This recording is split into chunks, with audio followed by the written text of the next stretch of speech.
મિત્રો તમે અત્યારે જોતા હશો પાલભાઈ, રઘુભાઈ, ભાઈ દેવ ને ચેતન ને અમે લોકો બધા જ અત્યારે અહીંયા માળિયાથી કચ્છ તરફ જવા નીકળ્યા છીએ. સુરતવાળી પુલ પર જઈએ એ પહેલા તમે એક વખત આ રાક્ષસ જેવા ભૂંડ જેવા ઉદ્યોગપતિઓના થાંભલાઓના ઝુંડ જુઓ.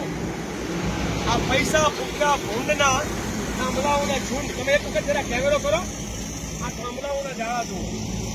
આ બાજુ ભાઈ દેવ જરાક પાછળ, પાલભાઈની પાછળ કરો, તમને દેખાશે. હું મારી વાતને બહુ જ ટૂંકમાં કહીને પાલભાઈને વિનંતી કરીશ કે વાત કરે. ગુજરાતમાં આવા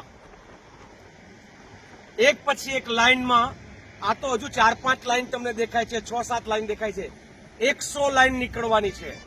1.5 લાખ થાંભલાઓ, 5.5 લાખ ખેડૂત પરિવારો, 38 લાખ ગાયકવાડી વીઘા અને 57 લાખ કાઠિયાવાડી વીઘા. એ આમાં આ ઉદ્યોગપતિઓના પાપે અને આ લૂંટારી સરકારના પાપે ગુજરાતના ખેડૂતો.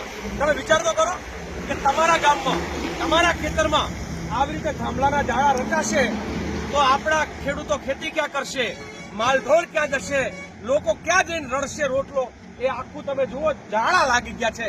આ ઝાડાઓ સામેની લડાઈ છે અને આ લડાઈ માટે પાલભાઈ તમારું શું કહેવાનું ભાઈ? લાલજીભાઈ, આ વીજ લાઈનો જે પડે છે, આ તમે જોઉં, હું વારે વારે જ્યારથી હતી 6 મહિના પહેલા જ્યારે જ્યારથી સભાઓ ચાલુ કરી ત્યારે કહું છું કે આખું ગુજરાત કરોડિયાનું ઝાડું થઈ ગયું છે. આ જે પરિસ્થિતિ જે આવીને આવી પરિસ્થિતિ ગુજરાતમાં બધે જ થવાની છે. 16 લાઈનો જે તમે કહો છો ને લાલજીભાઈ, એ તો મોટી લાઈનો 400 કેવી કે એનાથી મોટી લાઈનો નીકળવાની છે. 765 કેવી, 800 કેવી, 1200 કેવી, 1600 કેવી. પણ જે એનાથી નીચેની 220 કેવીની લાઈનો, 128 કેવીની લાઈનો, 66 કેવીની લાઈનો, એ 100 નહીં 2000 લાઈનો નીકળવાની છે. કારણ કે એ લાઈનો પાવર ભેગો કરી અને આમાં નાખે અને ત્યાર પછી મોટી લાઈનોના માધ્યમથી ગુજરાત બહાર આ લાઈનો જાય. એટલે આ પરિસ્થિતિનું નિર્માણ થવાનું છે. ત્યારે હું ગુજરાતના તમામ ખેડૂત ભાઈઓને વિનંતી કરું છું કે આપણે 26 તારીખે સવારે 9 વાગે સતી માતાના આશીર્વાદ લઈ અને જગતનો તાત એ સરકારના નાથ પાસે, એટલે કે સરકારના નાથ એટલે કે નાગરિકો વચ્ચેથી થઈ અને જગતના નાથ પાસે જવાનો છે કે આ સરકારને સદબુદ્ધિ આપો. 500 કિલોમીટરની પદયાત્રા એ બ્રજવાણીથી ચાલુ કરી વચ્ચે લાકડિયા, માળિયા, ત્યાંથી શું કહેવાય આમરણ, આ બાજુથી કોંઢ, ત્યાંથી વાંકાનેર, ત્યાંથી ટંકારા, ત્યાંથી જામનગર તરફ અને જામનગર તરફથી દ્વારકા.